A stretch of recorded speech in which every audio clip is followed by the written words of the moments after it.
If I got Jesus, I got all that I could ever need.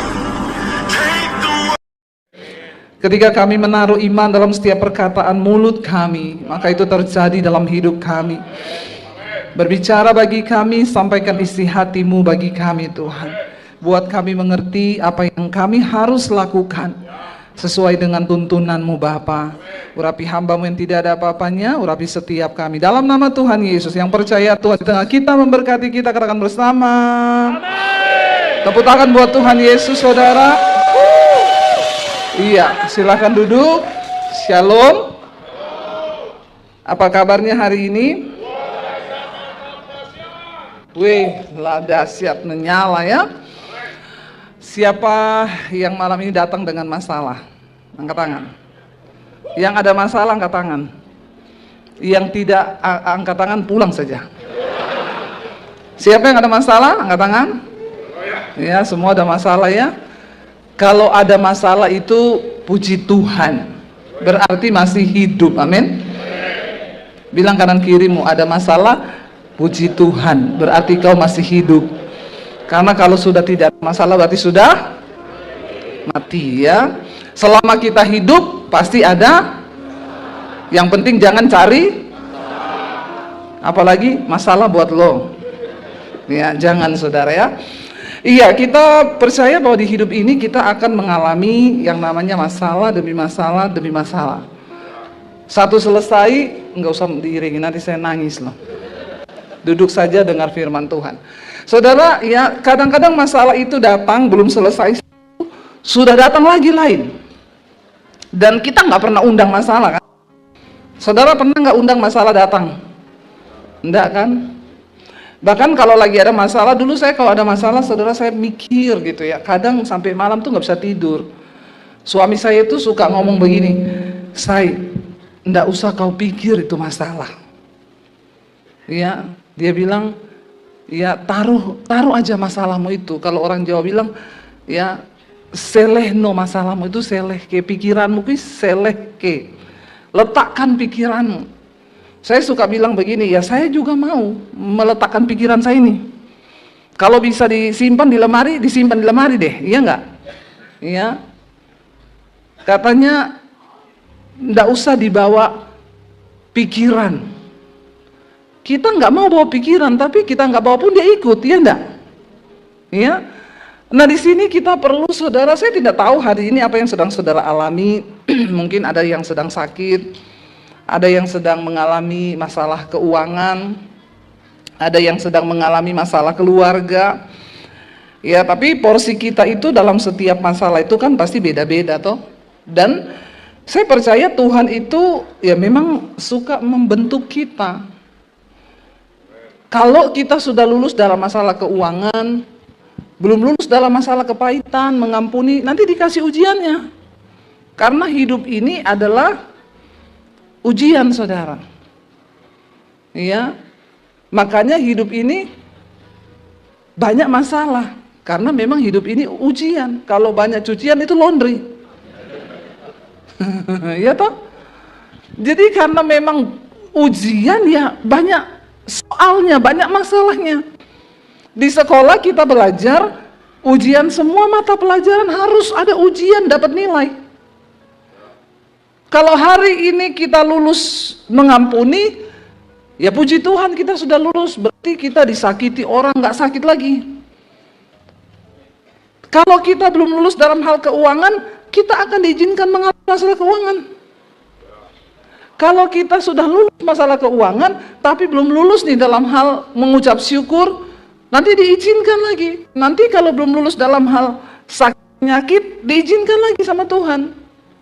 Makanya semakin banyak masalahmu, harusnya kita nih semakin bersyukur. Berarti nih ujiannya mulai kita bisa kerjakan nih, dan saya harus lulus dengan nilai yang terbaik. Karena kalau nilainya belum baik, ngulang lagi kita. Ya. Kalau sekolah sekarang itu sudah nggak ngulang sih, mau baik atau tidak, pokoknya tetap tamat. Tapi nggak lulus, cuma tamat aja. Ya.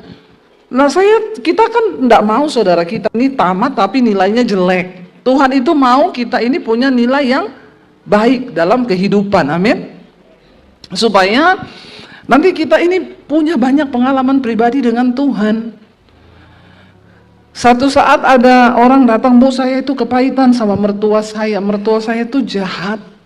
Berarti saya bilang, ibu belum lulus dalam hal mengampuni dan mengasihi. Loh, maksudnya ibu, ya terus ampuni, terus kasihi mertuamu, tapi sudah berkali-kali loh, Bu. Ya berarti belum lulus. Lah saya tahunya lulus bagaimana? Kau itu tahunya lulus kalau kau disakiti mertuamu, tapi kau sudah tidak sakit hati, itu kau udah lulus. Amin. Iya, yang tepuk tangan ini berarti mertuanya galak ini ya. Berarti banyak ini ya. Mertua adalah maut. Bukan ipar adalah maut ya. Ada film toh. Jadi ya kalau kamu masih merasa tersakiti, berarti kamu belum lulus. Lah lulusnya kapan, Bu? Waktu kamu dijahatin, tapi kamu sudah tidak merasa sakit hati. Malah kamu dijahatin mertuamu, kamu kirim dia sate babi. Ya?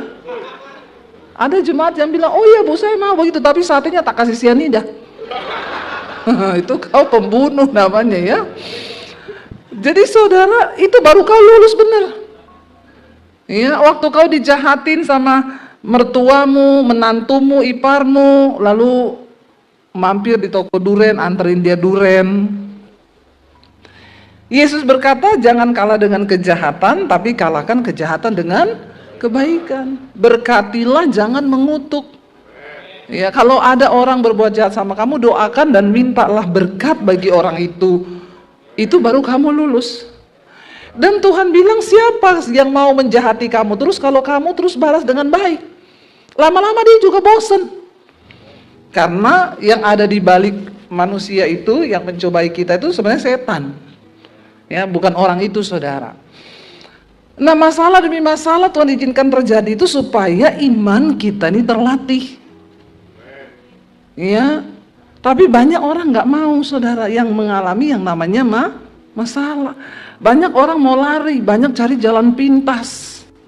Hidup ini disyukuri saja, dijalani saja. Karena hidup ini adalah sebuah perjalanan, ya. Kalau kau lari berarti hidup adalah pelarian. Capek lari-lari, saudara. Jalani, syukuri, apapun yang terjadi kita belajar bersyukur sama Tuhan. Kalau sudah lulus semuanya, itu pasti indah, saudara. Nah, Yesus itu dalam pelayanannya ketemu orang-orang masalah terus. Satu kali ada satu kisah, ya, di Lukas 18, Yesus ya berjalan dan dia mengusir roh jahat, ya. Di seberang Galilea ketika dia ketemu seorang yang kerasukan roh jahat.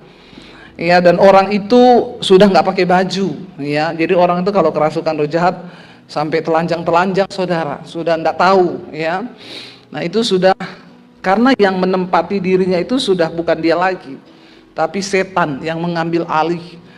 Ya, jangan berpikir kerasukan itu orang yang sudah telanjang di jalan tuh kerasukan. Banyak orang Kristen tuh hari Minggu masih duduk di gereja tapi ternyata sudah kerasukan juga.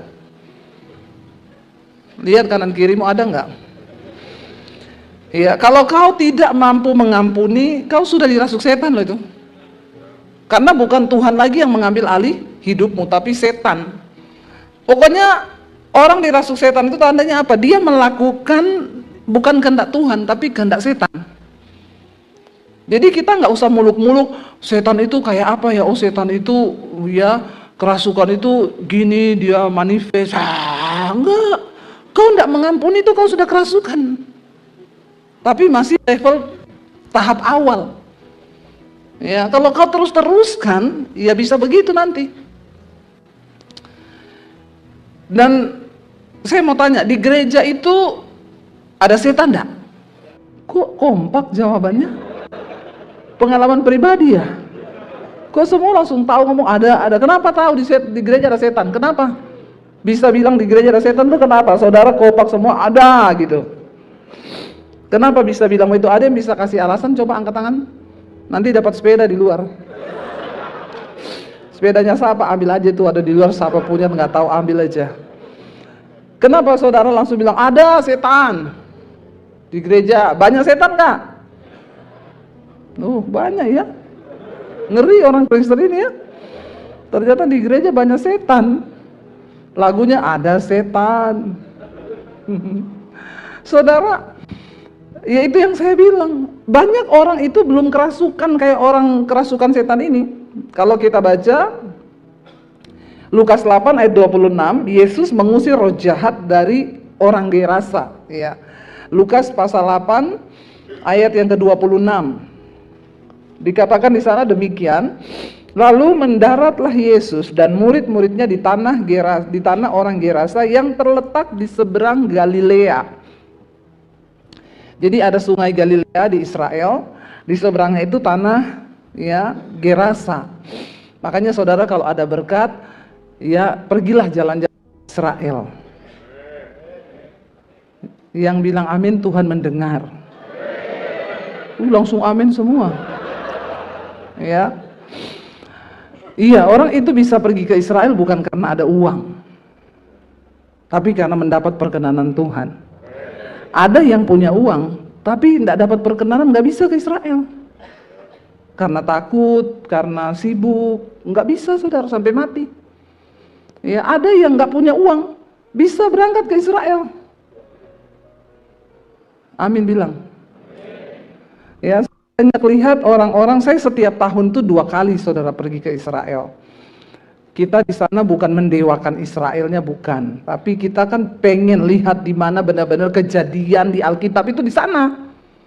Ya, jadi kalau saudara pergi ke Galilea, saya bisa jelasin.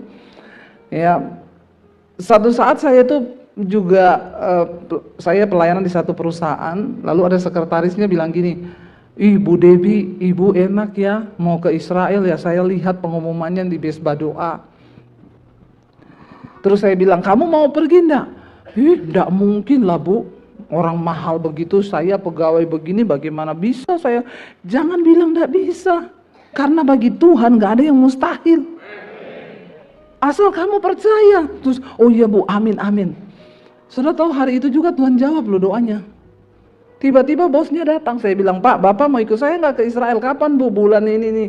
"Aduh saya enggak bisa Bu. Tapi nggak apa-apa, saya nggak bisa, saya kirim deh 10 orang ke sana." Langsung dia tanya sekretarisnya, "Kamu mau ikut?" "Aku? Jangan suka menyepelekan Tuhan. Ya, itu terjadi saudara, langsung hari itu dia, "Aduh Bu, bener ya apa yang bener ya Bu?" "Ya bener. Ya bener, Tuhan itu sanggup bekerja." Nah kalau kita pergi ke Israel kan kita tahu, oh nanti saya jelasin ini Galilea di seberang sungai yang ada cerita ini di Alkitab itu di sana itu loh tempatnya. Ya kita bisa pergi ke istananya Raja Daud. Saudara banyak yang datang ke sana yang duluan ditanya, "Oh ini istananya Raja Daud ya Bu?" "Iya." "Kamar mandinya Betseba mana?" Tapi kalau saudara pergi ke sana, saudara baru tahu, oh kenapa bisa? Karena memang bertingkat-tingkat ke bawah, itu rumah-rumah di bawah. Ya, waktu itu mungkin belum ada atap, jadi Betseba mandi kelihatan dari atas. Kita lagi tidak membahas soal Betseba. Lukas 8 ayat 26, Yesus mengusir roh jahat dari orang Gerasa. Lalu mendaratlah Yesus dan murid-muridnya di tanah orang Gerasa yang terletak di seberang Galilea. Setelah Yesus naik ke darat, datanglah seorang laki-laki dari kota itu menemui dia.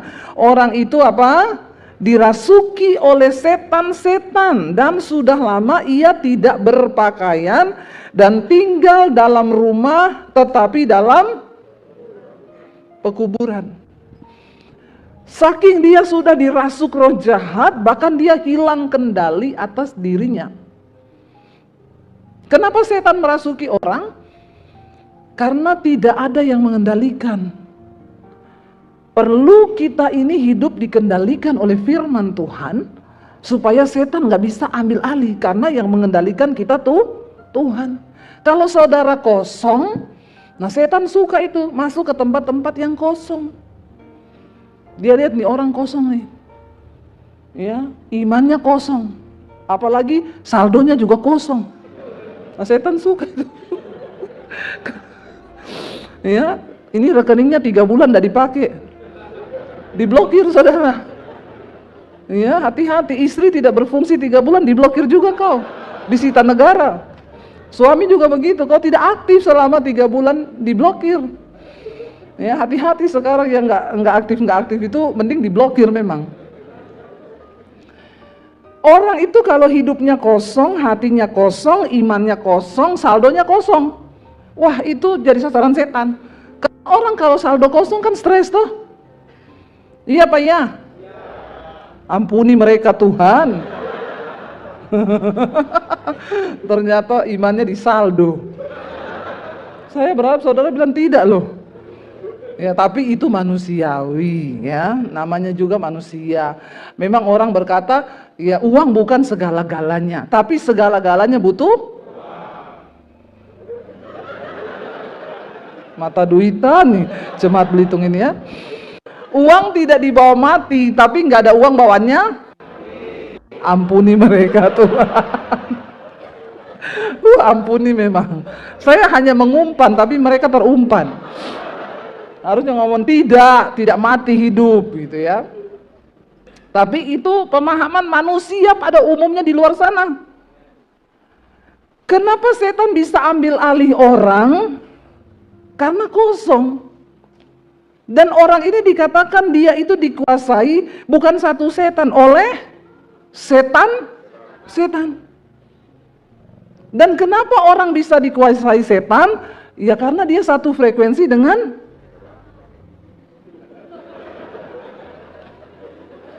berarti temennya.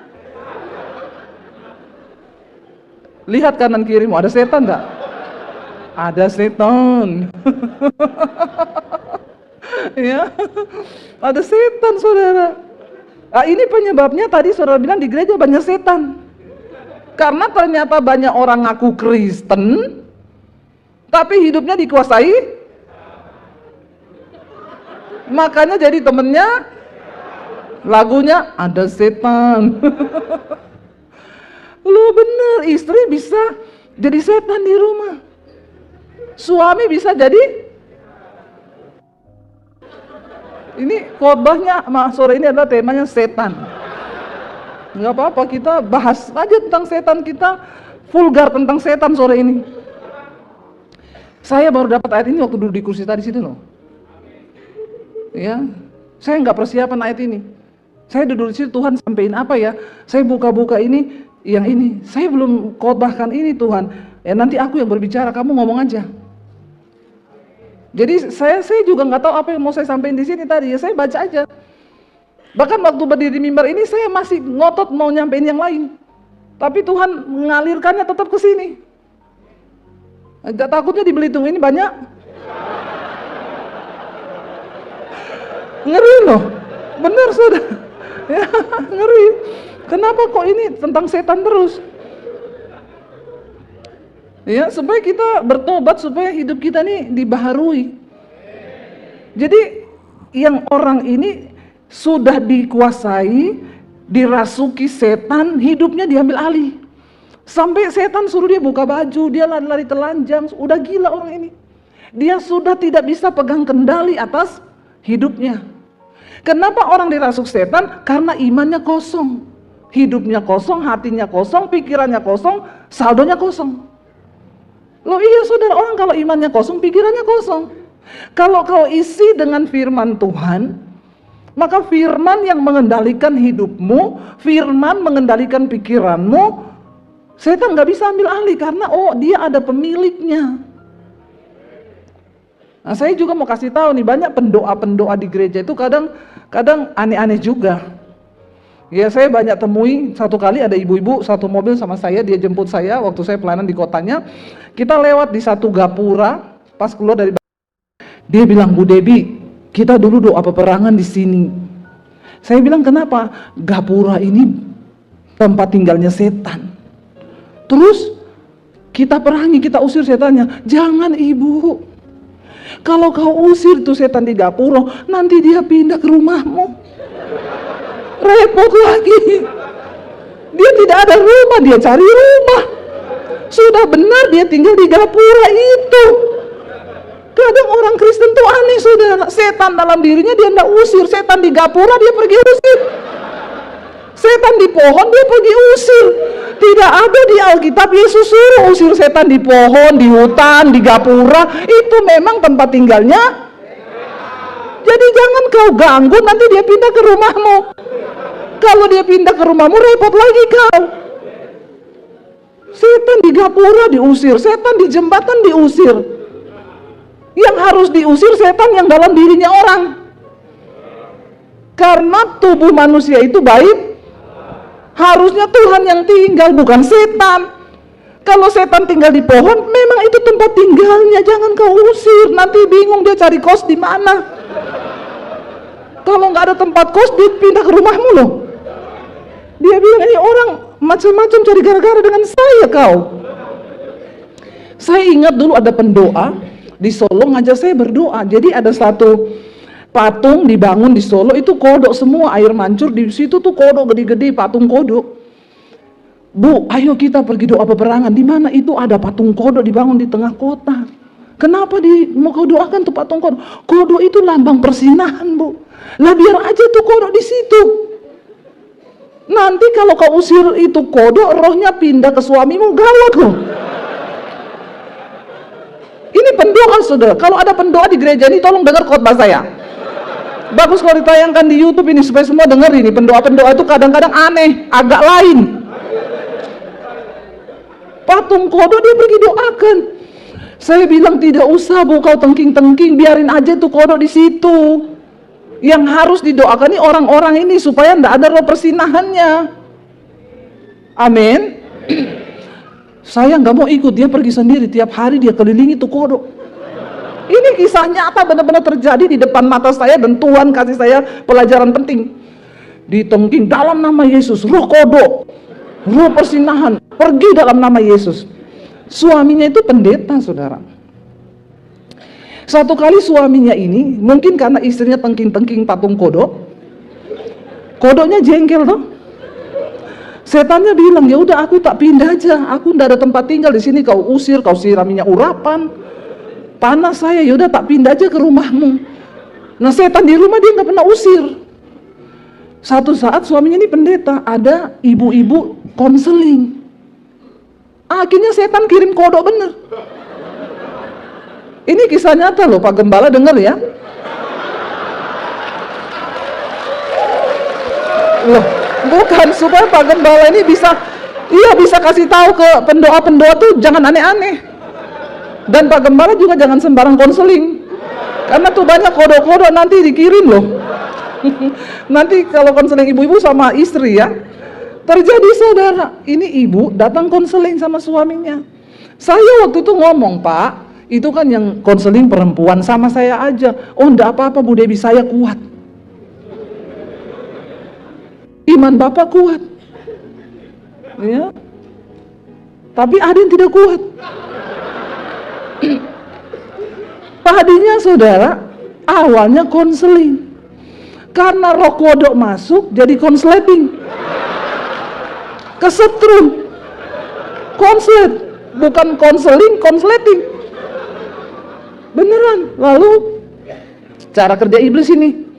Makanya jangan langsung pikir iblis itu setan yang menakutkan. Oh, sekarang iblis cantik-cantik. Ya. Banyak iblis cantik sekarang. Ya. Ani-ani no, simpanan yes. Itu setan. Ada setan. Ya, sama aja ani-ani sama simpanan podo wae. Peliharaan ya, itu kucing anjing peliharaan, jangan orang dipelihara. Saudara, akhirnya itu ibu setiap hari datang konseling. Bu, saya dipukulin suami saya, Pak, saya gini-gini. Pertama Pak Pendeta, kan orang kalau konseling itu harus berempati, turut merasakan. Berarti pakai hati. Nggak bisa kita konseling nggak pakai hati. Saya kadang konseling ibu-ibu, Mau tidur malam saya kadang bilang sama suami saya bilang, kenapa kamu belum tidur? Saya ingat ibu itu loh, kasihan, nggak tahu suaminya di mana. Kata suami saya, kenapa kau ingat-ingat suami orang, suami sendiri nggak kau ingat? Oh iya ya. Sampai kadang suami saya bercanda, saya lagi balas konseling, dia WA saya, Bu Debi, suami saya balas, iya, saya boleh konseling. Nah saudara, akhirnya ibu itu datang nangis. Ya kan harus empati. Pertama cuma ditepuk di pundak, ibu yang sabar, ya. Ini ujian. Harap tenang. Laki-laki dan perempuan saudara bersentuhan. Tadinya cuma ditepuk, lama-lama ibu ini makin menjadi-jadi kalau datang karena sudah ada roh kodok di dalam. Yang ditengking-tengking istrinya tadi ini. Jadi datang lama-lama nangisnya makin menjadi, iya Pak, saya udah gak kuat. Pak pendeta mulai, sabar Bu, yang kuat. Ya kalau rambutnya kayak saya pendek cuma sabar. Tapi kalau rambutnya panjang, sabar.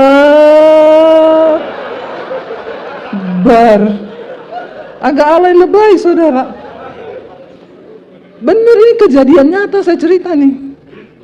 Singkat cerita, karena ini roh kodok masuk, ibu itu cerai dengan suaminya, Pak pendeta cerai dengan istrinya. Karena setan dipatung, diusir. Roh kodoknya tidak ada tempat tinggal, dia seranglah, datang tinggal di rumahnya. Suaminya buka celah, masuk setan. Makanya tolong pendoa ndak usah aneh-aneh. Kau doakan setan yang ada di dalam hidup orang saja. Tidak pernah Yesus di Alkitab, maka mampirlah Yesus di sebuah pohon besar. Di mana ayatnya? Lalu Yesus menengking pohon itu dalam nama Yesus. Tidak ada. Di ayat ini dikatakan, lalu seorang laki-laki dari kota itu menemui Yesus. Orang gila ini datang menemui Yesus. Orang itu dirasuki oleh setan-setan dan sudah lama dia tidak berpakaian, dia telanjang dan dia tidak tinggal dalam rumah tetapi di dalam kuburan. Ya karena sudah setan semua, ya makanya dia tinggalnya di kuburan. Setan bawa dia tidur nyaman, dia di kuburan. Kalau orang normal tidur di kuburan nyaman? Ya kagak lah.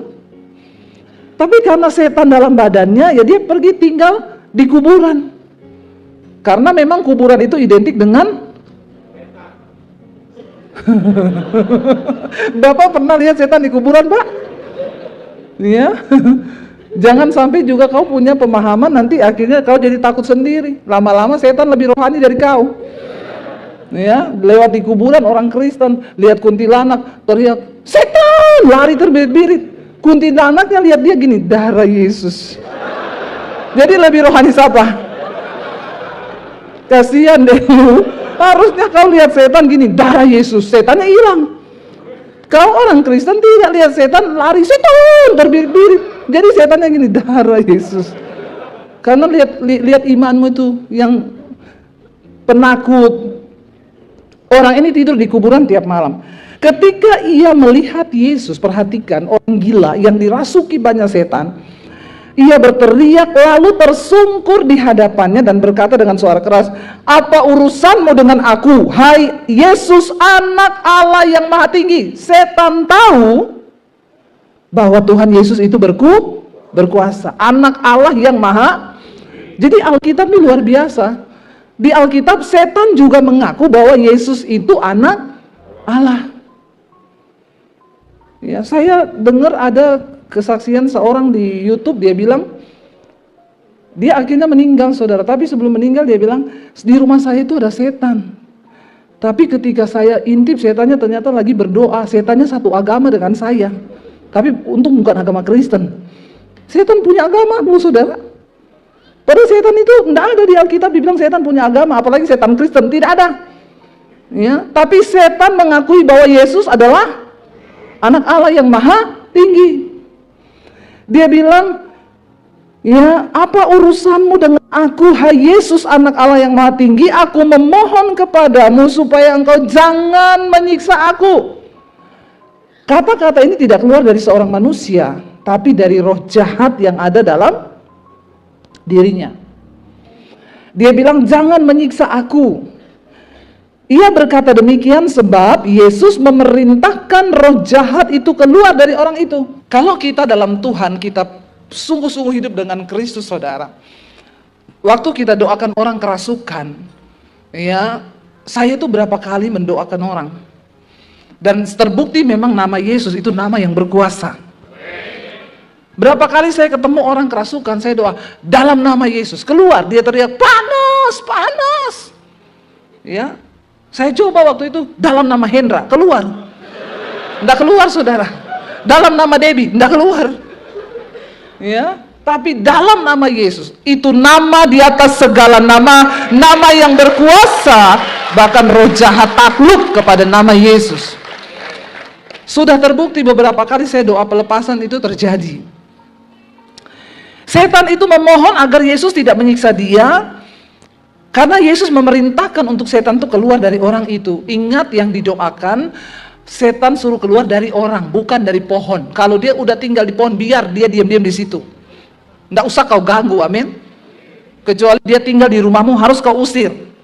Ada lagi pendoa syafaat cerita saya, Bu, di rumah saya ada setan. Kenapa ibu bisa tahu? Saya kalau malam jam 2 itu turun ambil minum, setannya duduk di sofa. Setannya seperti apa? Bayangan hitam besar gitu, Bu. Awal-awal saya takut, Bu. Lama-lama enggak. Saya bilang, ibu imannya luar biasa ya. Terus ibu lakukan apa? Saya kalau turun ke bawah ada dia, saya ngomong gini, Bu, permisi. Aku ndak ganggu kamu, jadi jangan ganggu aku loh. Jadi saya tanya sama ibu itu rumah ibu sertifikat atas nama ibu atau setan? Kenapa ibu yang permisi sama setannya?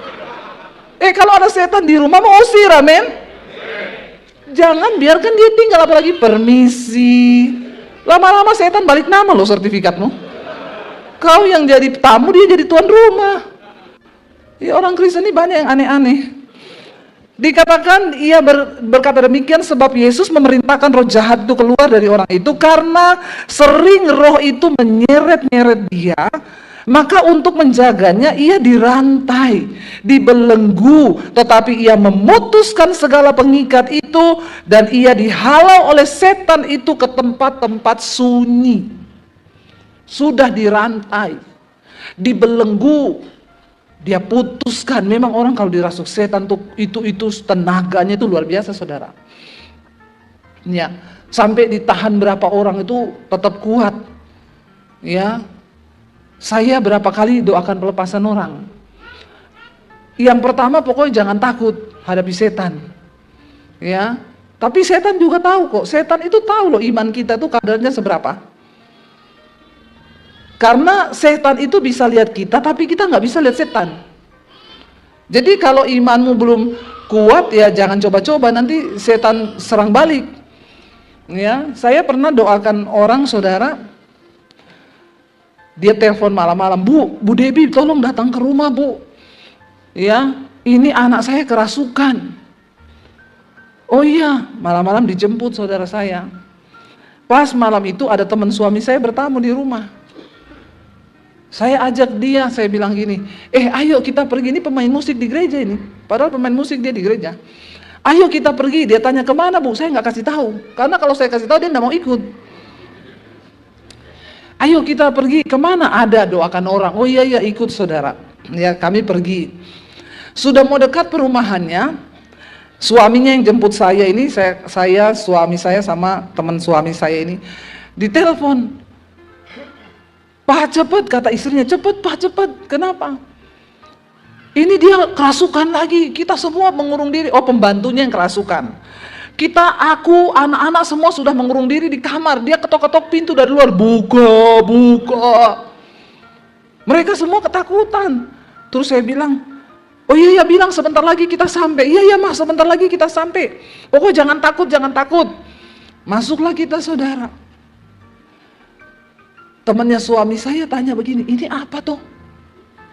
Saya bilang ada orang kerasukan. Waduh, Kenapa kau takut sama orang kerasukan? Ya, kecuali kau temannya setan. Nggak usah takut, kalau imanmu benar, ayo masuk. Dia nggak mau masuk. Saya bilang itu setan bisa menembusi mobil. Kalau kami tinggal di dalam mobil, kau juga bisa kerasukan di sini. Jadi lebih baik ikut saja. Dia nggak ada pilihan, dia takut juga di mobil. Ya, jadi jangan penakut. Kalau kau penakut tuh jadi temannya setan. Akhirnya kita masuk. Waktu masuk, bapaknya bilang, ibu duluan ya. Ini yang punya rumah ini. Karena saya juga takut, Bu. Ya udah, ayo Pak, buka pintunya. Buka, saya masuk. Langsung itu pembantunya saya lihat. Begitu saya lihat, saya bilang dalam nama Yesus. Dia langsung tersungkur di lantai, dia tutup matanya. Dia nggak berani lihat saya, saudara. Padahal saya ini bukan Tuhan Yesus, tapi saya membawa kuasa dalam nama Yesus. Dia langsung tersungkur, dia tutup matanya. Bapaknya udah ketakutan, nggak usah takut Pak. Saya deketi dia, saya angkat mukanya. Mbak, lihat saya. Tatap mata saya. Saya suruh dilihat mata saya. Dia tidak berani, saudara. Dia tutup terus mukanya begini. Saya bilang, buka matamu. Ya, kamu tuh siapa? Kenapa kamu tinggal dalam tubuh orang ini? Karena manusia itu ciptaan Tuhan. Dan tubuhnya ini bait Allah. Kamu tidak boleh tinggal di sini. Tidak mau. Jangan usir saya. Dalam nama Yesus kamu keluar. Nah, temennya suami saya ini kan pemain musik. Di situ ada gitar. Dia pemain gitar. Saya bilang, ambil gitar, nyanyi cepet. Dia ketakutan terus, saudara. Dia sambil gemeteran, dia ambil gitar. Dia nyanyi. Setannya berdiri, ngeliatin dan melototin dia gini. Nah. Hati-hati pemain musik. Ya, hati-hati. Kalau kau tidak sungguh-sungguh hidup dalam kekudusan, setan tahu loh hidupmu. Ya, bukan cuma pemain musik, semua jemaat di sini juga. Ya, setan tahu kok, dia bisa tahu ini teman saya, ini hamba Tuhan benar, ini orang benar, dia tahu. Ada kuasa Tuhan dalam diri kita. Karena setannya melototin dia, ya dia tambah takut. Saya bilang makanya kamu jangan takut. Saat ini juga bertobat kau. Baharui hidupmu, ya, karena nanti setannya takutnya. Saya dulu pernah doa peperangan, saudara, ada WL di gereja. Memang WL-nya itu agak-agak presto tulang lunak, cowok, tapi agak tulang lunak. Di sini tidak ada tulang lunak kan? Ya, kelamaan di presto, jadi tulang lunak padahal cowok. Shalom, saudara. Haleluya. Orang mungkin tidak kau pikir tidak tahu, tapi setan tuh tahu. Karena setan lihat hidupmu, tapi kau tidak bisa lihat setan. Jadi waktu kita lagi doa peperangan, dia sok gaya-gaya datang. Dia ikut-ikut tengking dalam nama Yesus. Saudara, yang tadinya setannya itu nggak mau lihati kita, langsung buka mata itu orang kerasukan, dan dia lihat itu WL, lalu dia bilang begini, kau kan temenku. Langsung dia lari terbirit-birit, saudara, dari tempat. Saya bilang lebih baik kau cepat keluar daripada kau juga kerasukan di sini. Setan tahu loh, setan tahu mana temannya mana bukan. Makanya saudara hati-hati ya, hati-hati. Isi hidupmu dengan firman Tuhan. Ya, waktu Yesus berkata bahwa keluar kau roh jahat, orang itu memohon, setannya bilang jangan siksa aku. Dan karena setan yang menguasai dirinya, setan ini sering menyeret-nyeret dia, makanya dia dibelenggu oleh keluarganya, oleh penduduk di situ, diikat dengan rantai, tetapi dia putuskan rantai itu. Lalu dia dihalau oleh setan pergi ke tempat-tempat sunyi. Makanya saudara, orang-orang yang suka menyendiri itu setan suka loh. Kau jangan suka-suka menyendiri ya. Kalau ada masalah cerita ke temenmu, doa sama-sama. Atau dengerin khotbah, baca firman, nyanyi puji-pujian. Jangan pergi menyendiri. Nanti kau jiwamu kosong, setan masuk. Dan Yesus bertanya kepadanya, siapakah namamu? Jawabnya, Legion. Karena ia kerasukan banyak setan. Legion itu artinya banyak roh. roh jahat. Jadi ini memang sudah setannya setan, banyak setan kumpul di situ. Lalu setan-setan itu memohon kepada Yesus supaya ia jangan memerintahkan mereka masuk ke dalam jurang. Ya, setannya bilang, Tuhan jangan suruh kami masuk ke dalam jurang. Lalu di sana ada sejumlah besar babi yang sedang mencari makan di lereng gunung. Dan setan-setan itu meminta kepada Yesus supaya ia memperkenankan mereka memasuki babi-babi itu. Dan Yesus mengabulkan permintaan mereka. Setan itu suka tinggal kepada sesuatu yang hidup, yang bernyawa. Makanya mereka minta untuk alihkan kami ke babi. Mungkin itu penyebabnya kita ini tidak boleh banyak-banyak makan.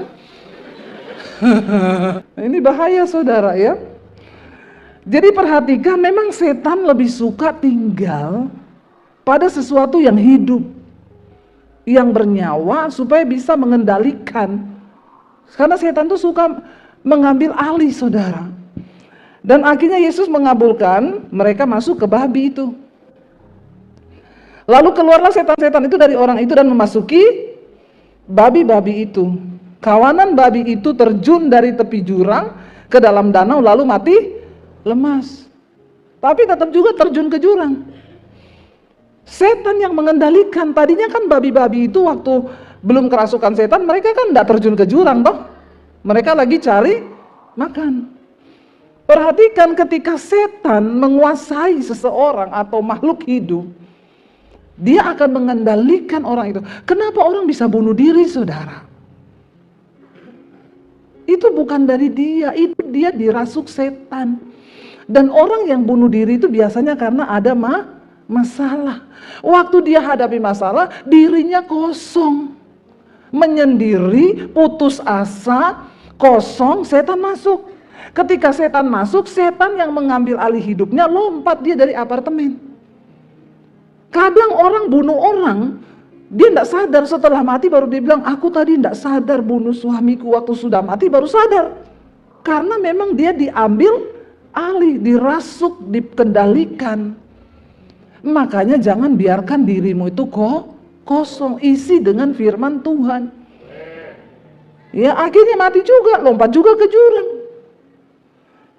Setelah penjaga-penjaga babi itu melihat apa yang terjadi, yang kasihan sih penjaga babi ini. Kenapa juga pasti ada di situ. Ya tidak tercatat kerugian babinya berapa sih. Ya. Setelah penjaga-penjaga babi itu melihat yang terjadi, mereka lari lalu menceritakan hal itu di kota dan di kampung-kampung sekitarnya. Ya, mereka cerita saudara. Dan keluarlah orang-orang untuk melihat apa yang telah terjadi. Mereka datang kepada Yesus dan mereka menjumpai orang yang telah ditinggalkan setan-setan itu. Dia sudah duduk di kaki Yesus. Ia telah apa? Berpakaian dan sudah waras. Kalau setan menguasai orang, orang itu tidak waras. Ya, jadi hati-hati kalau kau mulai tidak waras, marah-marah terus, itu tanda awal dirasuk. Itu, ya. Jadi tolong salam waras. Jangan tidak waras. Dia sudah berpakaian, sudah duduk di bawah kaki Yesus dan mereka menjadi takut. Zaman itu saudara, enggak ada kesembuhan buat orang kerasukan setan kecuali memang Tuhan. Kita masukin orang ke rumah sakit jiwa. Itu dia cuma disuntik saraf, dilemahkan supaya nggak ngamuk. Tapi kalau kuasa Yesus yang memerdekakan, itu dia disembuhkan sampai ke jiwanya. Saya pernah saudara melayani orang yang dirasuk setan. Jadi ceritanya waktu itu saya pelayanan di daerah Sulawesi Barat. Lalu setelah ibadah, ada orang yang datang sama saya, anak muda. Dia minta saya doakan. Saya bilang, kenapa kamu minta didoakan? Saya itu mimpi bu. Mimpi apa? Mimpi kiamat. Orang antri semua berdiri masuk neraka. Dan saya ada di barisan itu. Saya itu pengen keluar Bu dari barisan itu, tapi enggak bisa karena kaki saya ini jalan sendiri. Lalu satu-satu jatuh ke jurang api. Dia semakin mendekat saudara. Tapi dia teriak, Tuhan tolong aku, kasih aku kesempatan untuk bertobat. Tiba-tiba katanya ada tangan yang besar yang tarik dia dari barisan itu. Lalu Tuhan bilang, aku kasih kau kesempatan 1 kali lagi untuk bertobat. Saya bilang, emang kamu dosa apa? Jadi dia cerita, saya ini Bu dari kecil saya sudah punya keahlian tenaga dalam. Sampai saya SMP saya sudah jadi pelatih tenaga dalam, orang mau cari-cari ilmu hitam. Sampai saya SMA saya jadi pengedar narkoba. Saya lakukan semua dosa. Saya tanya, kenapa kamu bisa begitu? Jadi ada ceritanya, mamanya bilang, waktu mamanya hamil anak ini, dia baru umur berapa minggu gitu, mamanya tuh mimpi. Tiba-tiba kamarnya terbuka, lalu ada kereta turun, lalu turun sekelompok orang, itu kepalanya botak, tapi ada tanda segitiga hitam di belakang kepala. Dan ada satu orang laki-laki yang turun dari kereta itu dan dia bilang, saya akan jadikan kamu pengantin saya. Kamu akan mengandung anak saya.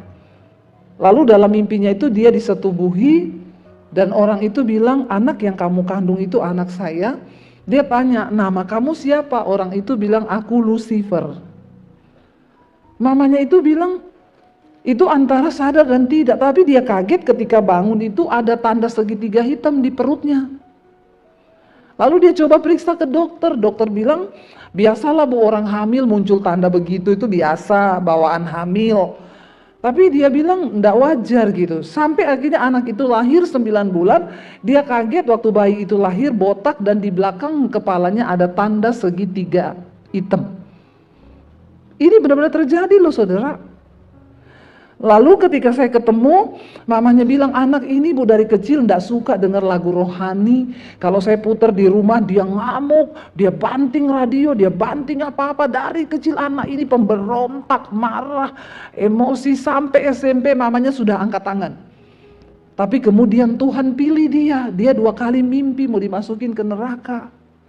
Dan itu yang menyebabkan dia akhirnya pengen cari gereja. Waktu dia dengar ada KKR, saya khotbah di sana, dia datang saudara, dia lagi ibadah kerasukan. Dia bilang, saya nggak tahan Bu kalau dengar lagu rohani. Ya panas rasanya badan saya karena roh jahat itu memang nggak suka dengar lagu-lagu rohani. Ya, makanya lebih baik banyak nyanyi lagu-lagu rohani.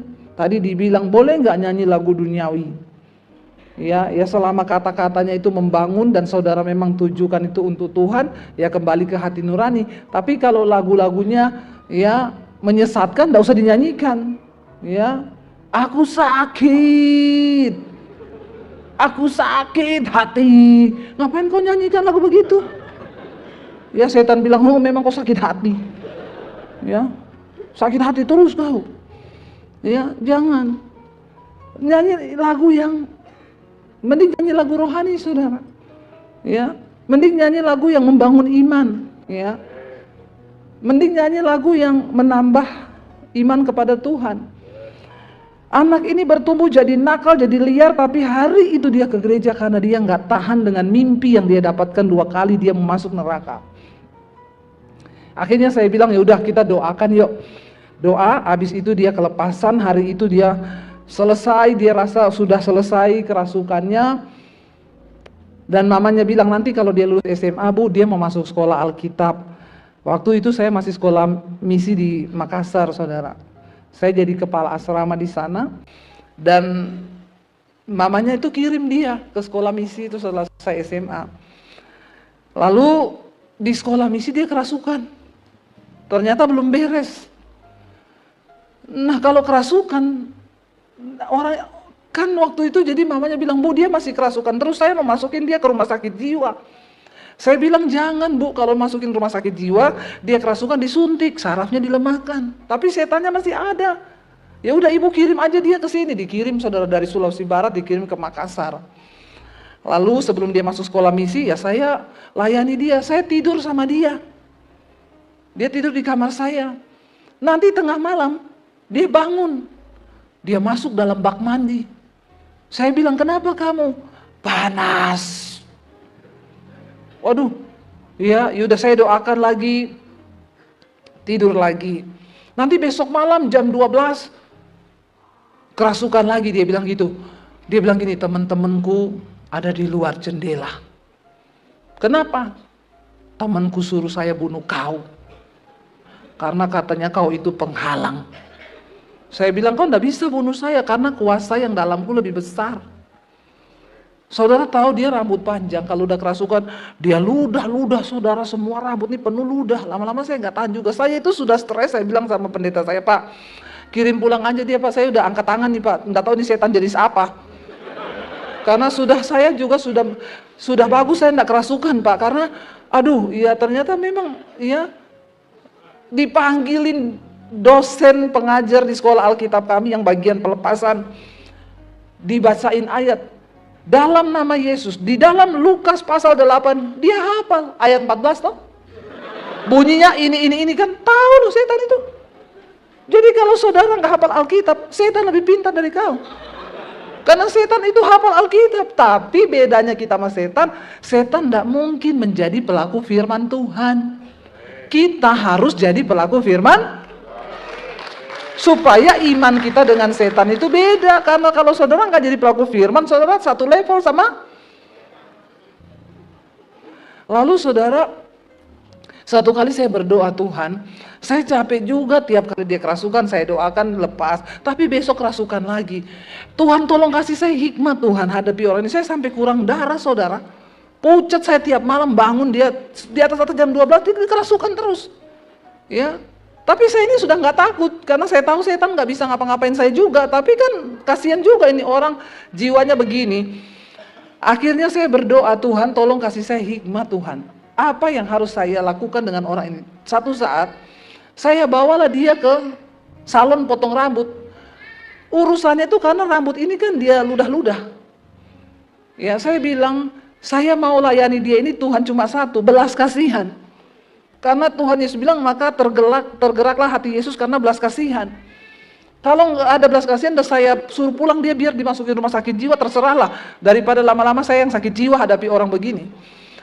Hari itu saya bawa dia ke salon tempat potong rambut. Saya potong rambutnya pendek kayak saya, supaya tidak dia ludah-ludahi. Nah, waktu dipotong pendek kayak saya, segitiga hitam di belakang lehernya itu kelihatan. Malam-malam dia kerasukan. Dasar setan memang bodoh. Dia buka sendiri saudara kuncinya. Malam-malam dia kerasukan, dia bilang, kenapa kau potong rambutku? Saya bilang, kenapa? Biar udah kau udah usah ludah rambutmu. Kenapa kau kasih lihat tanda itu? Saya langsung merinding. Di situ Roh Kudus kasih tahu saya, ambil minyak urapan, gosok di tanda itu segitiga hitam. Itu tuh pintu masuknya setan. Kan tanda itu yang muncul di perut mamanya waktu dia lahir. Saya bilang, oh ternyata ini Tuhan kasih. Saya ambil minyak urapan saudara, saya gosok di tanda di belakang kepalanya itu. Dalam nama Tuhan Yesus, aku tutup setiap pintu celah yang terbuka bagi iblis untuk menguasai hidupnya. Dia situ, dia teriak, dia kerasukan, panas. Malam itu terjadi kelepasan yang dari Tuhan. Dan setelah malam itu dia benar-benar dimerdekakan Tuhan. Dan ketika dia sudah dilepaskan, saya bilang, karena kamu sudah dilepaskan, kamu gak boleh pulang dulu, kamu masuk sekolah Alkitab sekalian diisi firman. Karena kalau kamu jiwanya gak diisi firman, kamu kosong. Setannya itu ngajak 7 teman yang lebih jahat untuk balik kembali ke rumahmu. Tuhan bilang karena rumahnya tersapu bersih, tidak ada isi, gak diisi firman, maka dia ajak 7 roh lebih jahat. Dan sejak hari itu saudara, dia masuk sekolah Alkitab. Sekarang dia jadi hamba Tuhan. Dia dibaptis, dia pakai nama sama kayak nama saya, nama baptisnya Debbie. Ya, dan dia pernah telepon saya gini, Kak Debbie masih ingat aku? Ya, yang kesetanan. Gimana kamu sekarang? Saya puji Tuhan Kak Debbie, sekarang saya dipakai Tuhan. Saya sekarang karunianya doa pelepasan, saya lepaskan dukun-dukun. Wow, luar biasa. Tepuk tangan buat Tuhan. Karena dia pernah mengalami yang seperti itu. Lalu dia tanya, enggak Kak Debbie, saya ini cuma telepon Kak Debbie mau tanya satu hal. Kenapa? Saya ini kan kalau doakan dukun-dukun saya diserahin jimat-jimat. Terus boleh nggak saya koleksi itu jimat-jimat? Oh, kau malah undang setan lagi. Mending kau bakar, hanguskan semuanya, buang ya. Oh gitu, nggak boleh ya, jangan buka celah. Akhirnya ya, oh ya nggak boleh dia bakar. Tapi dia sekarang dipakai Tuhan. Saudara, ya jadi kita lihat di sini, ketika orang gila ini dilepaskan oleh Yesus, saudara, dan dia ditinggalkan oleh setan itu, orang-orang melihat hidupnya. Ayat 36 berkata, orang-orang yang telah melihat sendiri hal itu memberitahukan kepada mereka bagaimana orang yang dirasuk setan itu telah diselamatkan. Ayat 37, lalu seluruh penduduk daerah Gerasa meminta kepada Yesus supaya ia meninggalkan mereka sebab mereka sangat ketakutan. Maka naiklah Yesus ke dalam perahu lalu berlayar kembali. Mereka jadi takut. Waduh, siapa dia ini? Ya, nanti jangan-jangan kami juga dibinasakan ini. 38, perhatikan ini poinnya saudara. Dan orang yang telah ditinggalkan setan-setan itu, dia minta sama Tuhan Yesus, Tuhan perkenankan aku mau menyertai engkau, mau ikut engkau Tuhan. Tapi lihat, Yesus menyuruh dia pergi. Satu pesan yang Yesus katakan kepada dia apa? 39, pulanglah ke rumahmu dan ceritakanlah segala sesuatu yang telah diperbuat Allah atasmu. Orang itu pun pergi mengelilingi seluruh kota dan memberitahukan segala apa yang telah diperbuat Yesus atas dirinya. Dia menjadi seorang penginjil yang menceritakan tentang kedahsyatan kuasa Tuhan Yesus. Yang tadinya dia mengalami masalah yang sangat rumit dan berat, gila karena dirasuk oleh setan, bahkan mungkin keluarganya pun sudah angkat tangan menyerah. Dirantai, dipasung, tetap lolos karena setan itu punya kekuatan yang dahsyat atas dia. Tapi kemudian masalah berubah menjadi berkat ketika berjumpa dengan Tuhan Yesus. Setiap masalah yang Tuhan izinkan terjadi dalam hidup kita hari-hari ini, satu tujuannya, supaya engkau mengalami pemulihan, dan Tuhan mau engkau pergi untuk memberitakan kebaikan Tuhan itu, dan engkau menjadi penuai-penuai di akhir zaman. Amin saudara. Untuk kemudian membawa orang lain datang kepada Yesus. Hadapi setiap masalah di hidupmu. Karena Tuhan mau engkau menjadi jawaban. Pengalaman pribadimu dengan Tuhan itu akan memberi kekuatan bagi setiap orang yang mendengarkan tentang kesaksian hidupmu. Apapun yang kita alami dalam hidup kita, percayalah Tuhan turut bekerja untuk mendatangkan kebaikan dalam hidup kita. Jangan pernah batasi Tuhan, tapi mari kita mau percaya bahwa tidak ada satupun yang tidak mungkin bagi Tuhan. Makanya Alkitab berkata, walaupun manusia lahiriah kami merosot, tapi manusia batinia kami dibaharui dari sehari ke sehari. Mau saudara itu mau DNA salmon, mau DNA apalagi ikan tudek kah, ikan asin kah, semua itu kamu rawat tubuhmu dengan, kalau hatimu itu ada sesuatu yang tidak beres, maaf Bapak Ibu, kita ini tidak berkenan sama Tuhan. Ketika pertama kali Saul itu iri hati kepada Daud, ya maka Tuhan itu sudah menjatuhkan Saul dari kedudukannya. Dan dia berfirman kepada Samuel, kamu pergi ke rumah Isai, dan ada satu dari anak laki-lakinya di sana yang akan aku urapi menjadi raja. Pada saat itu Bapak Ibu, Daud ini seorang yang di keluarganya tidak dianggap. Semua kakak laki-lakinya itu dilatih menjadi prajurit, mereka berperang, tapi Daud tidak. Karena bagi orang tuanya, Daud ini tidak masuk hitungan. Jadi ketika Samuel memberitahu Isai bahwa ada salah satu anak laki-lakimu yang akan diurapi menjadi raja, itu Isai bilang sama semua anaknya, besok kamu semua pakai baju bagus, kita akan datang ketemu Nabi Samuel, dia akan urapi salah satu dari kalian. Lalu Daud bilang, papa aku kecuali kau. Kau enggak, Besok kamu gembalakan kambing domba yang cuma berapa ekor itu, kau tidak ada tampang jadi raja. Kenapa Tuhan begitu mengangkat Daud tinggi? Karena Daud itu mengalami banyak kepahitan dalam hidupnya, peristiwa, tapi dia tidak izinkan satu kepahitan pun masuk dalam hatinya. Saya mau tanya, coba kalau Gen Z zaman now mengalami seperti apa yang Daud alami, ya, banyak yang sudah naik ke apartemen, udah lompat itu. Saya berdoa ya, Gen Z zaman now tuh kau harus punya nilai juang yang kuat, amin. Jangan biarkan satu keadaan apapun merusak jiwamu, makanya pasang anti gores di hatimu, katakan. Jangan apa dikit kecewa, apa dikit tertekan, apa dikit terluka, ya, ayo. Semua yang terjadi di hidup kita itu cara Tuhan untuk membentuk sikap hati kita. Ketika akhirnya Samuel lihat Eliab, kakak Daud yang tinggi, dia bilang, berdiri di hadapanku seorang yang akan diurapi Tuhan menjadi raja. Lalu Tuhan berkata apa? 1 Samuel 16 ayat yang ke-7 kita baca. Ya, ini alasan yang pertama kenapa engkau harus menjaga hati. 1 Samuel 16 ayat 7, baca 1, 2, 3. Tetapi berfirmanlah Tuhan kepada Samuel, janganlah pandang parasnya atau perawakannya yang tinggi, sebab aku telah menolaknya. Bukan yang dilihat manusia, yang dilihat Allah. Manusia melihat apa yang di depan mata, tetapi Tuhan melihat hati. Jadi penting nggak kita menjaga hati kita? Sangat.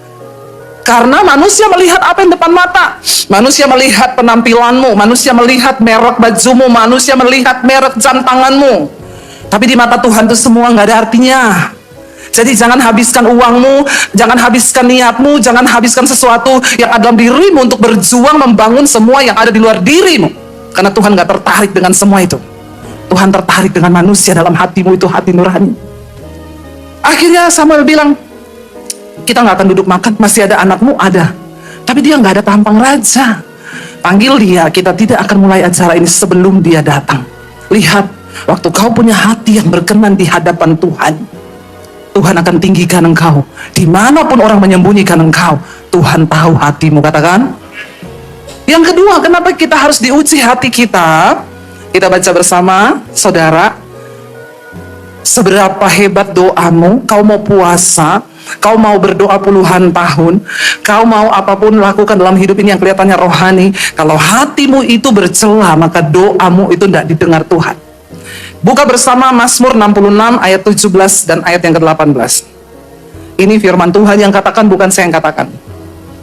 Mazmur 66 ayat 17-18, baca bersama, 1, 2, 3. Kepadanya aku telah berseru dengan mulutku, kini dengan lidahku aku menyanyikan pujian. Seandainya ada niat jahat dalam hatiku, tentulah Tuhan tidak mau mendengar. Amin. Mau saudara doa puasa, mau saudara itu puasa 40 hari, dengar baik-baik. Kita semua yang pelayan Tuhan di gereja, seluruh jemaat, waktu kita menaikkan pujian di sini, sehebat apapun suaramu, biar kau latihan sudah pakai apa itu vibra apa segala macam. Maaf. Kalau kau nyanyi di sini dengan hati yang kotor, suaramu tuh tidak didengar Tuhan. Doamu tuh tidak didengar Tuhan. Tuhan tidak mau mendengar. Daud berkata, saudara, aku ini sudah berseru kepada Tuhan, bahkan sekarang aku mau menaikkan pujian bagi Tuhan dari mulutku. Tapi sekiranya seandainya ada niat jahat dalam hatiku, tentulah Tuhan tidak mau mendengar. Apa itu niat jahat? Seringkali saudara, kita ini nggak bisa lihat sesuatu di hati kita tuh yang tersimpan. Saya kasih contoh begini. Saya itu sering bantu orang, saudara. Ada satu orang lah saya sering bantu. Kalau dia nggak bisa bayar utang, dia WA saya bayarin. Dia masukin anaknya sekolah, uangnya nggak cukup, dia WA saya tolong. Setiap bulan saya kasih dia uang untuk sembako. Tapi setiap kali saya ketemu orang yang kenal dia, nggak 1-2 orang loh, banyak beberapa, itu ngomong ke saya, dia itu jelek-jelekin kamu loh. Dan ini berapa orang loh yang ngomong. Hidup ini belum kejam kalau kau belum ketemu dengan orang yang nikmati uangmu tapi jelekin kamu di belakang. Kalau saudara cuma dijelekin temenmu, keluargamu yang saudara nggak pernah tolong, apalagi musuhmu, sainganmu, rekan sekerjamu, itu biasa. Nggak usah terlalu wow. Itu levelnya masih di bawah rata-rata. Karena memang semua manusia itu lebih suka lihat yang buruk dari hidup kita. Tapi kalau orang yang kita tolong, yang apa-apa minta tolongnya ke kita, yang dia nikmati uang kita untuk bayar utangnya, untuk bayar anaknya sekolah, untuk makannya, terus dia jelekin kita, itu baru kau bisa bilang hidup ini kejam, bro. Amin. Itu sudah itu kasta tertinggi. Ya. Saya mendengar itu 1 kali, 2 kali, 3 kali. Yang terakhir orang itu bilang gini, kalau saya nggak mau tolong lagi orang kayak gitu. Ngapain kamu tolong terus dia? Nggak ada baik-baiknya. Dan saya dalam hati pun sepakat dan berkata, saya mau lihat kamu. Kalau saya nggak tolong kamu, kamu minta tolong ke siapa? Lihat saja pembalasanku. Itu sering terjadi di drama Indosiar dan film India. Jangan tertawa, tapi bukankah itu juga sering terjadi di hatimu?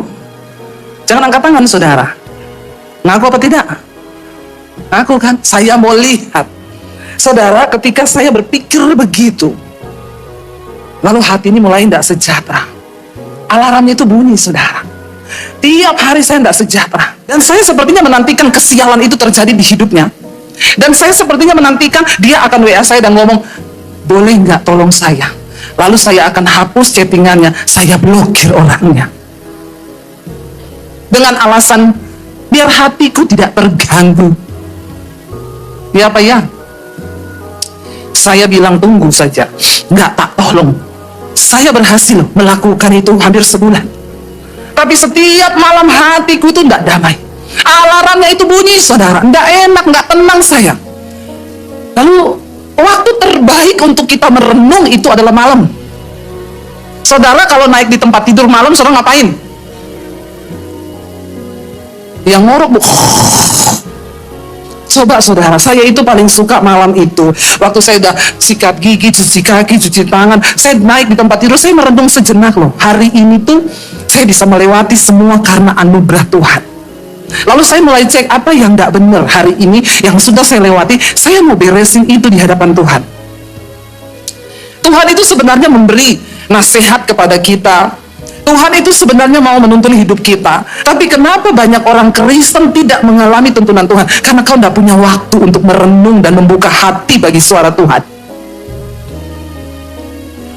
Saya itu ketika suami saya mempersiapkan khotbah, dia bilang gini, "Say, ternyata di Alkitab itu KPI enek yo. Semua ada ya di Alkitab ya." Terus saya bilang gini, "Hello, kemana aja selama ini?" Saya bersyukur dia sekarang ditugaskan untuk bawakan firman. Dia mulai membedah firman. Baru dia tahu, ada ya ayat begini, ada ya ayat begini. Bapak Ibu, kenapa kau kalau ada masalah, kau tidak menemukan jalan keluar? Kenapa orang Kristen itu suka konseling? Orang yang tukang konseling itu fix nggak pernah baca Alkitab. Makanya saya sekarang tidak terima orang konseling. Bilang amin. Nggak usah konseling. Saya sekarang kalau orang mau konseling, saya bilang, baca itu Alkitab. Semua masalah hidupmu itu ada di Alkitab. Tapi bagaimana mungkin membaca saja aku sulit? Kau nggak pernah baca Alkitab, makanya kau nggak tahu. Saya mau bilang sama saudara, tolong ya, sudah akhiri 2024, hari ini kau nggak baca Alkitab. Mulai besok bacalah Alkitab. Sebab Tuhan berbicara lewat firman yang kau baca, kau simpan di hatimu. Itu yang berbicara waktu kau mengalami masalah. Amin. Hei, Bapak Ibu, Alkitab bilang, kebenaran itu nanti akhir zaman akan diangkat loh. Dan apa yang akan menuntun kita? Hanya firman yang tersisa yang tinggal di hatimu. Kalau nggak ada firman, makanya Yesus bilang, akhir zaman orang kudus makin kudus, orang jahat makin jahat. Kenapa? Karena hatinya jadi batu yang nggak bisa lagi dengar firman Tuhan. Daud bilang begini, ini ayat bagus sekali. Mazmur 66 ayat 17. Bukan, maaf saudara ya, ini saya Mazmur 69. Sorry. Ini saya banyak ayat kali ini ya. Semua ayat ini saya catat nih biar supaya jemaat di sini baca. Mazmur 16 ayat 7 sampai 8. Mazmur 16 ayat 7 sampai 8 kita baca sama-sama. Ini ayat bagus, saudara catat, saudara garis bawahi. Baca bersama Mazmur 16 ayat 78. Aku memuji Tuhan yang telah memberi nasihat kepadaku. Ya, pada waktu malam hati nuraniku mengajari aku. Aku senantiasa memandang kepada Tuhan karena ia berdiri di sebelah kananku. Aku tidak goyah. Wow, enggak saudara? Waktu hati nuranimu itu bersih, yang engkau penuhi di hatimu itu firman Tuhan. Waktu engkau ada masalah, Daud bilang, setiap malam Tuhan datang memberikan nasihat lewat hati nurani yang mengajari kita. Waktu saya mau tidur, saya bilang, Tuhan, hatiku ini hari-hari itu tidak damai. Kenapa? Tuhan bilang, Tuhan ingetin saya, di hatimu ada yang jahat. Kau berharap orang itu mengalami kesialan dan WA kau dan minta tolong kau, karena kau sudah hentikan semua pertolonganmu sama dia. Lalu Roh Kudus tuh bilang begini di hati saya, kamu berbuat baik sama dia bukan karena dia baik. Kalau engkau berbuat baik sama orang yang baik kepadamu, apakah upahmu? Orang dunia pun melakukan hal yang sama. Tapi kalau kau berbuat baik sama orang yang jahat kepadamu, itu upahmu besar di sorga. Kau berbuat baik bukan karena dia baik, tapi memang karena kau mau melakukan kebenaran, kau mau melakukan kebaikan. Engkau berkenan di mataku. Saya nangis, saudara. Dan saya bilang, Tuhan, ampuni hatiku ini jahat. Bapak Ibu, apa yang engkau taruh dalam hatimu, jangan biarkan celah kecil, kepahitan, amarah, perkataan orang itu kau renungkan siang malam di hatimu. Sehingga hatimu itu penuh dengan yang kotor, sehingga ketika sesuatu terjadi, yang keluar itu semua yang kotor. Tapi ketika kita membiarkan, saudara, firman Tuhan menguasai hati kita. Tadi pagi suami saya bersaksi, saya itu berapa hari yang lalu datang ke satu restoran, karena kami membahas satu acara, dan saya diundang ke restoran itu sama yang punya restoran. Saya duduk, tas saya taruh di belakang. Mbaknya itu, saya pesan jus, suami saya pesan jus, dia bawa jus 2 gelas, gelasnya itu tinggi. Yang satu, dia waktu dia pegang jus 2 gelas, dia dari posisi belakang saya, di samping saya begini. Suami saya dia taruh di meja, yang ini di bakinya itu goyang, saudara. Jus itu tumpah, separuh ketumpahan di baju saya belakang, masuk sampai ke dalam semuanya, separuhnya masuk ke tas saya, itu jus. Saya lihat tas saya sudah tergenang dengan jus. Kira-kira kalau saudara mengalami seperti itu, bagaimana reaksimu? Marah ya, Pak? Iya, Bapak manusiawi banget. Yang lainnya cuma pura-pura aja, nggak mau ngomong, padahal sama aja. Ya, kalau saya belum bertobat, belum ngerti firman, saya berdiri langsung saya jambak rambutnya. Kamu kerja pakai otak, ya toh? Tapi karena saya sudah dibaharui, ada firman lah di hati. Dulu waktu saya belum bisa mengendalikan hati, suasana hati, saya pasti akan berdiri dan ngomong, Mbak, kalau kerja hati-hati ya Mbak, matamu di mana? Ya toh? Nggak marah, nggak maki, cuma omongannya itu halus, matamu di mana? Itu pasti. Hari itu, bahkan teman-teman yang di sekeliling meja saya semua syok dan kaget, Bapak Ibu, karena memang basah sasap. Saya berdiri, saya tadinya mau tegur mbaknya itu, saudara. Tiba-tiba di hati saya ada suara yang bilang begini, kalau kamu jadi mbak itu, bagaimana perasaan? Tiba-tiba saya luluh hati saya. Saya merasa ada di posisinya dia. Saya berdiri, saya ambil tisu, saya lap, tas saya tumpah begini tuh, jusnya tumpah semua. Teman saya berdiri, Mbak, tahu nggak harga tasnya? Untung saya nggak pakai tas yang ratusan juta juga ya. Karena bahaya orang tuh kalau pakai tas mahal nanti hatinya di situ. Saya bilang sama teman saya, nggak usah gitu Bu. Saya berdiri, saya lap, dia bilang, Bu, saya minta maaf ya Bu, nggak apa-apa Mbak, semua orang bisa salah. Lalu diajak saya ke dalam, Bu, kita ke ruang VIP ya. Saya mau keringkan baju Ibu pakai hair dryer, nanti saya pakai tisu basah. Kami masuk sampai di dalam itu, dia cium tangan saya terus, saya tahu saudara, berkecamuk pikirannya. Apalagi teman saya bilang begini, yang punya restoran sudah deket kok. Itu saudara, itu pasti itu di pikirannya. Yang berkecamuk itu apa? Dia kehilangan pekerjaan. Habis itu dia nggak tahu mau gimana. Sampai di dalam tuh dia minta maaf, dia ciumi tangan saya bilang, enggak apa-apa Mbak, enggak apa-apa. Ya sempet di dalam hati saya gini, aduh tasnya rusak ini. Tapi orang itu kalau kaya, tenang aja saudara. Jangan salah tepuk tangan ya. Nanti khotbah saya ini dipotong lagi. Lalu viral lagi, Bu Devi ngaku-ngaku dia kaya. Memang saya kaya, kaya hati. Amin. Orang biar kaya harta, kalau nggak kaya hati, bahaya. Waktu saya berpikir gini, aduh tasnya rusak. Tiba-tiba di hati saya juga jawab, kalau rusak kan nanti ada gantinya. Itu orang kaya. Kaya hati namanya.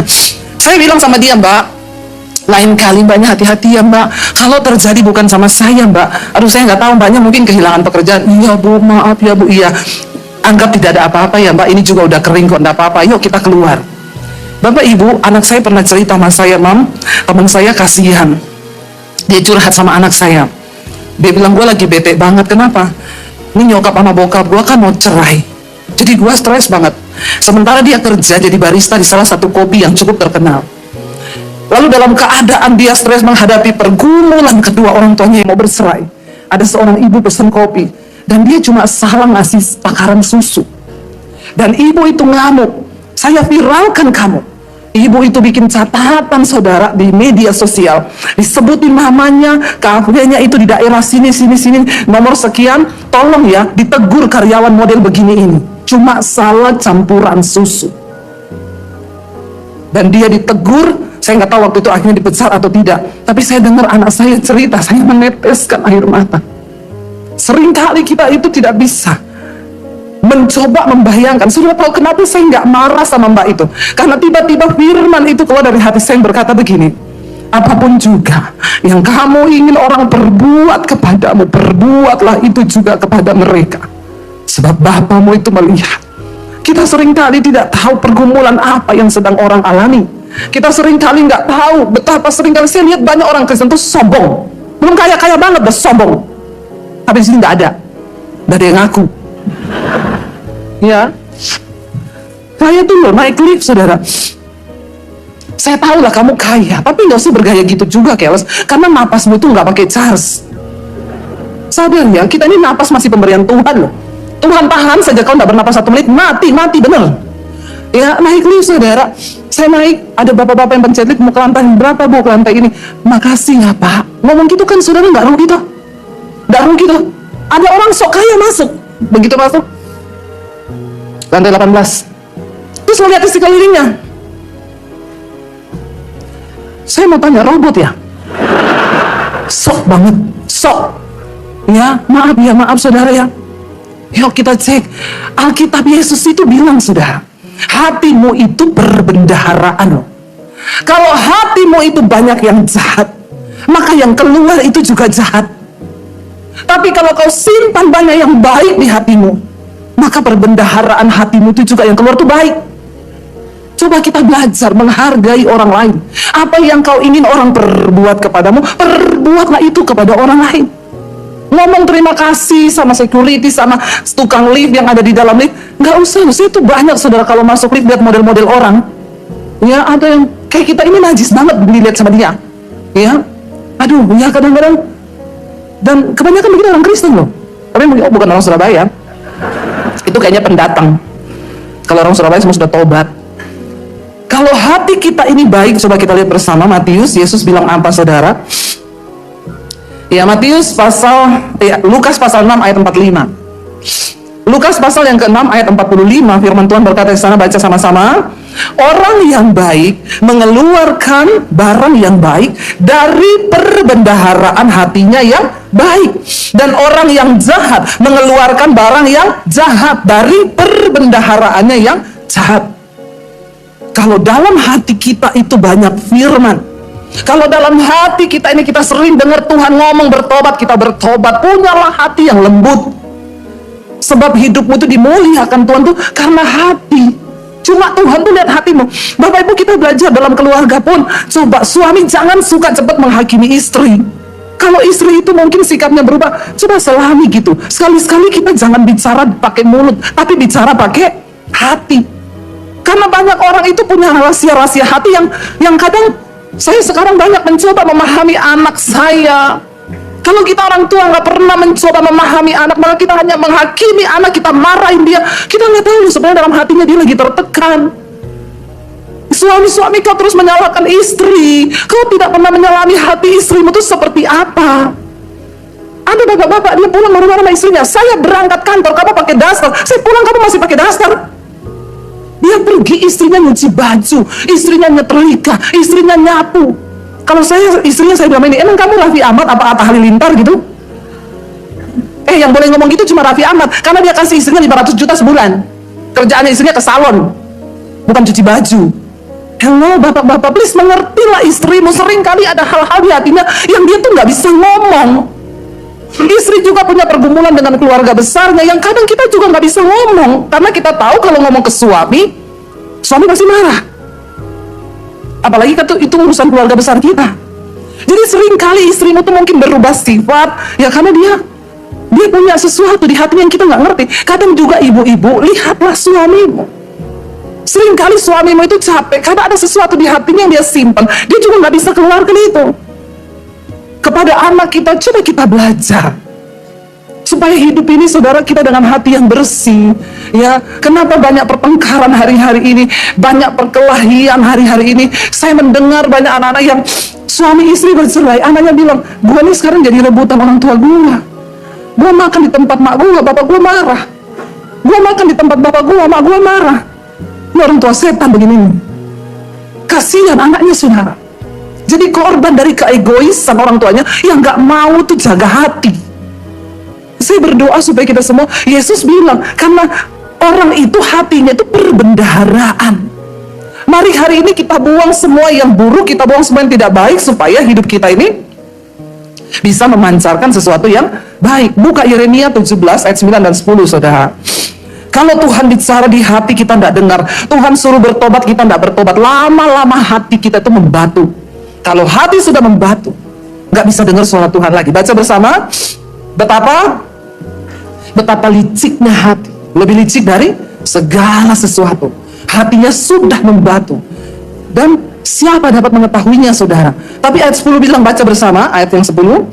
Aku Tuhan yang menyelidiki hati, yang menguji batin. Untuk apa? Memberi balasan kepada setiap orang setimpal dengan tingkah langkahnya, setimpal dengan perbuatannya.